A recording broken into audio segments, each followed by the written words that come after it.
Baik, dari Sabah petang ini kita akan bersama Redwin Robin dan antara paparan, ekonomi Pekan Bonggawan bagaikan lumpuh selepas beberapa bangunan kedai musnah terbakar. Kita akan terus dengan laporannya. Silakan Redwin. Ya, Farhatul. Beberapa peniaga sekitar Pekan Bonggawan kini kehilangan sumber pendapatan apabila premis perniagaan mereka musnah dalam kebakaran awal pagi tadi. Kejadian melibatkan 20 unit kedai termasuk 10 buah kenderaan. Aku ni 5 lebih sedang tidur, nyaman tidurku.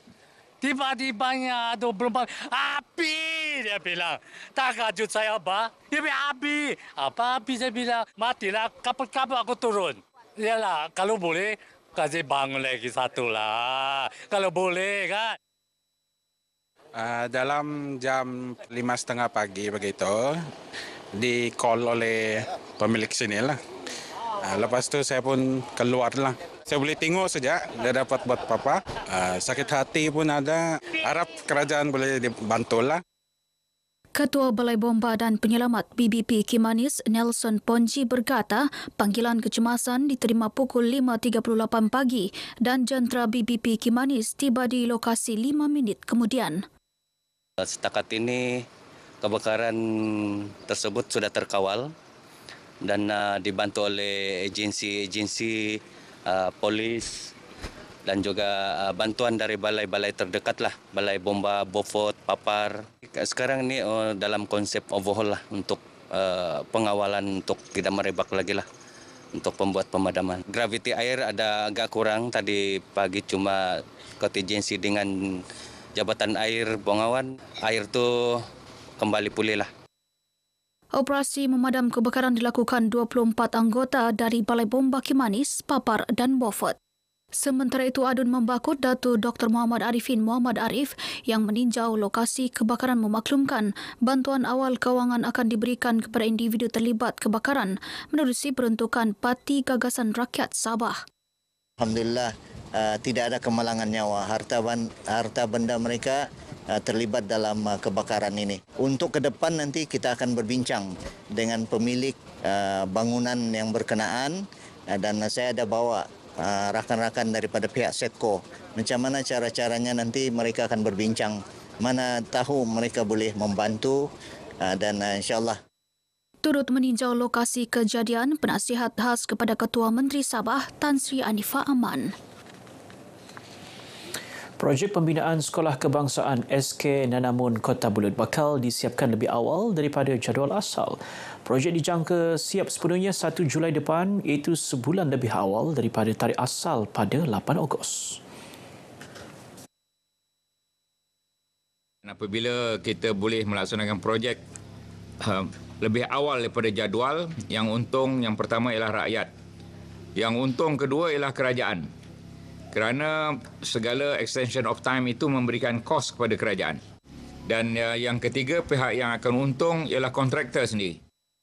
Datuk Ahmad Maslan berkata demikian dalam sidang media sempena lawatan kerja rasmi ke tapak projek persekutuan di SK Nanamun, Kota Belud. Projek pembinaan semula SK Nanamun dilaksana dalam 2 fasa, dengan fasa pertama melibatkan peralihan pelajar ke bangunan baharu sebelum fasa kedua dimulakan. Kini projek berada di peringkat akhir penyiapan keseluruhan. Terdahulu, beliau turut meninjau kemajuan projek pembaikan cerun dan kerja-kerja berkaitan di Sekolah Kebangsaan Pekan Tenggilan, Tuaran. Cerun tersebut runtuh pada 2022 akibat hujan lebat berterusan dan hakisan tebing sungai yang mengancam keselamatan warga sekolah. Projek berimpak tinggi bernilai 1.45 juta ini dijangka siap sepenuhnya pada 4 Julai depan dengan pencapaian fizikal setakat ini 85%. Lebih 2,000 pelajar dari 7 sekolah di Pitas menerima bantuan secara langsung untuk keperluan persekolahan. Ia menerusi inisiatif CSR SMJ Energy Senior Berhad dengan kerjasama Yayasan My Kasih. Inisiatif dilancarkan Menteri Keuangan Sabah merangkap pengerusi SMJ Energy Datuk Seri Panglima Masidi Manjun di SMK Karimbungan Pitas. Menurut Datuk Masidi, inisiatif ini mencerminkan komitmen SMJ Energy untuk memastikan manfaat hasil industri minyak dan gas Sabah disalurkan semula kepada rakyat.